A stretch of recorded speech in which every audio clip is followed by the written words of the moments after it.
Can you retire on cryptocurrency? Hey guys, welcome back to Compare Return. This is not to be taken as financial advice. Please seek a financial professional. This is simply me talking about this from the perspective of a financial planner. Even though this could be a very controversial topic, for me, I'm probably going to be pretty boring about it, to be honest with you.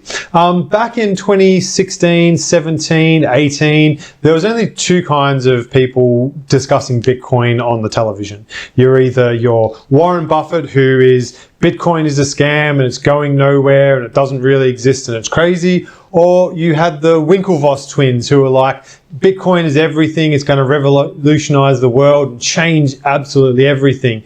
Well, given 2021 and the recent boom we've seen in cryptocurrency again, it seems like we're kind of erring more on the Winklevoss side rather than Warren Buffett's side. Sorry, Wazza. You might have got this one wrong. Now, today we're going to be talking about more investment strategies and theories rather than too many numbers. If you want numbers around crypto, the numbers are traditionally around projections. So we think crypto is going to do this or do that. And for me personally, I think it's all just a bunch of smoke. Analysts will get paid to have an opinion, and none more so than every single person out on YouTube telling you what they think crypto is going to be worth. But personally, I don't think anyone's got a bloody clue. This could end up anywhere. Knowing that you don't know that, let's get stuck into how it might work for you. What is Bitcoin and why do we have it and what does it all mean, and cryptos more generally? Well, traditionally, when you wanted to make a transaction with money, you would have a centralized position or centralized company or institution. In this regard, it was the bank. So if you wanted to make a bank transfer, you would send money from your bank to somebody else's bank or your own bank, and then they would send that money to someone else. So the bank was the centralized unit. Nowadays, we've got decentralized networks or smart contracts or the blockchain. So what this means is now you've got a series of computers or people, and every single one has a ledger. So every single one has a book and they're writing down a number in that book. So with a bank, it's like a classroom of people asking the teacher, what's 5 plus 5 equal? And hopefully if it's a good teacher, they'll come back saying it's 10. Whereas what the decentralized network is, it's like somebody going, hi, I want 5, and then also I want 5. And everyone on the network knows that should equal 10. So they all go away in their notepads and they go 10, 10, 10. Okay, everyone come back. What did you come up with? And sure as tomorrow the sun will rise, everyone will come back with 10 because that's what the answer is. However, if one computer came back with 9, everyone else on the network is going to go, that person is wrong or that computer is wrong. There's something going on here. That's why it's such a good system. The smart contract structure is super stable. Humans can't make mistakes on it, and it's super transparent as well. So there are a lot of benefits to this. So what is this crypto chain thing? Well, it's really like a combination of ingredients. It's a little bit of cryptography, it's a little bit of proof of work, and it's also using these decentralized networks. Now, if these can be used to make smart contracts, and you can have something which is sure enough to be foolproof and super transparent, what might we also see that being used for in the future? And this is where cryptocurrencies and the blockchain and smart contracts start to get a little bit exciting. So it's impossible to shut down, manipulate, and they all verify each other. This in the future could be super handy for a lot of things. The traditional banking network can probably benefit from this. Another example which is springing to mind is voting. Can you imagine if we had a foolproof voting system where every single computer or voter in the whole world or whole country had to come together and come up with the same number exactly, and it could be done immediately? We might have seen a very different election cycle than we've just seen happen in America. So there are some really genuine real-world applications starting to come through. Now, it's been around for about 5 years, 6 years now, and to be honest with you, we haven't seen much real things come through the blockchain or smart contracts, but now we certainly are. The next thing for me that I think is going to be revolutionized is the legal system. Can you imagine if every one of your parking tickets was on the blockchain, and if you wanted to pay that, you had to with the selfie and the ticket, and then that goes on the blockchain, and you pay for it with your Bitcoin or with your US dollar, whatever it happens to be, and that then gets put away. You can't get dragged back to court 2 years later claiming you didn't pay for it, because it's on the ledger and everyone knows that it happened. This can be used for tons of things. Just think about business. Every time something needs to be verified in business, this can be used. We're starting to see that with products like DocuSign now. So there is some fantastic stuff that could come out, and that could be the key to you retiring on cryptocurrency. Let's get stuck into which coins you should own for retirement, or which ones you shouldn't and why. Now, I'm going to preface this by giving you the answer to this topic already, which the topic was, can you retire on cryptocurrencies? Well, my answer is no, you can't really retire on cryptocurrencies, but I'd be saying the same thing to you about retiring exclusively on gold, or retiring exclusively on stocks and shares, or exclusively in property. If you can't get where I'm going at, I'm talking about diversification. So cryptocurrency, I believe, should play a part in everyone's portfolios to varying degrees, but you should definitely have some nowadays, I think, for no other reason other than diversification. And being genuinely diversified means holding some crypto as well.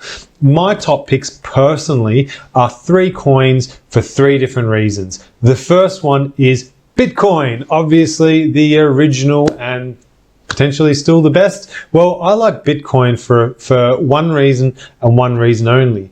It is finite. There is only a certain amount of Bitcoins out there to be mined, and once they're all mined, that's it. So Bitcoin, you can compare it to, it's kind of like the gold or the reserve currency of cryptocurrencies. It's the standard there. So far, there's been 18.6 million coins mined to date. Now there's only 3.1 million coins left out there in the wild to be uncovered. So that's not that many when you consider that 4 million of them have already been accidentally lost, and there's only 3 million left. So this means that crypto, or Bitcoin, could be used as kind of like a reserve currency, one to hold just like you'd use it as cash, holding cash, or gold.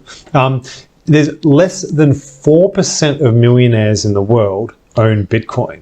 So that means that they could come along tomorrow and snap them all up. So Bitcoin should be held as a kind of like a reserve, or kind of like gold, The next one, which I'd recommend you hold a little bit of, is Ethereum. Why? Well, if Bitcoin is like gold and it's like something tangible and physical, Ethereum is like oil. It's something you can use to sort of trade and can actually be used for real world practices. So Ethereum is a dominant coin, and for the fact that the token of Ether and the Ethereum network is able to create smart contracts. Remember, we were talking about them earlier on? So Ethereum is the world leaders in having a code which allows you to create these contracts. So that means that in the future, if say a bank wants to come up and digitalize or decentralize their banking systems, they might use Ether for that, or Ethereum for that. If say, for example, countries, reserve currencies, want to come up with a digital currency, they might use the Ethereum network to come up with that currency. All these things kind of give Ethereum a really good tailwind for being a practical ability to actually create and do stuff with. And Ethereum's the leader in that. So hold a little bit of Ethereum as well.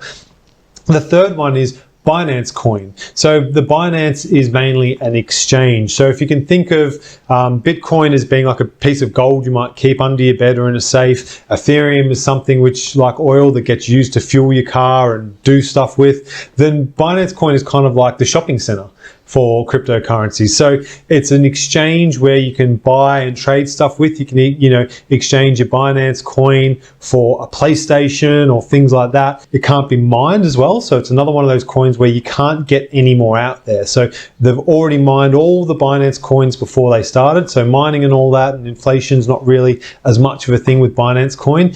Its real captivating thing is its partnerships and the retail capabilities of Binance coin. You're more than likely in the future to be having a Binance, exchange, or have a Binance card in your wallet. Now, can you imagine if just around the corner, Binance coin finally cracks Wall Street, and you can go onto your Binance exchange, put your US dollars or your pound sterlings or your dollary dues into your Binance exchange it into Binance coin, and then that can be used to purchase stocks or shares or ETFs or anything like that. if that kind of adoption comes along, then Binance Coin could have a really big win as being the practical executable solution for buying your pizzas and all that sort of stuff that we've been talking about for years and years. So those are 3 coins and the 3 reasons why I think you should hold a little bit of each one of them. The other thing we've been seeing come on board, which could change the long-term outlook, is the major partners.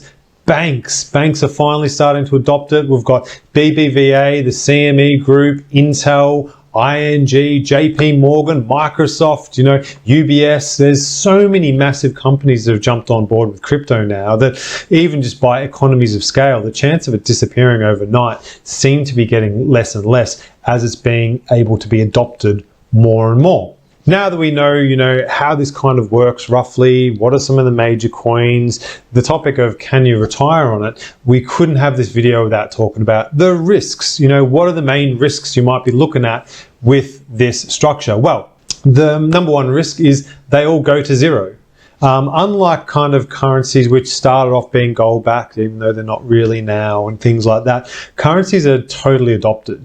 If we see Bitcoin disappear to zero, your money is gone because it never really existed in the physical realm or as anything tangibly exchangeable. So that is a little bit of a risk there. The other one is that it gets confiscated for whatever reasons. It could get banned by countries like what we saw in India. So governments banning it could happen.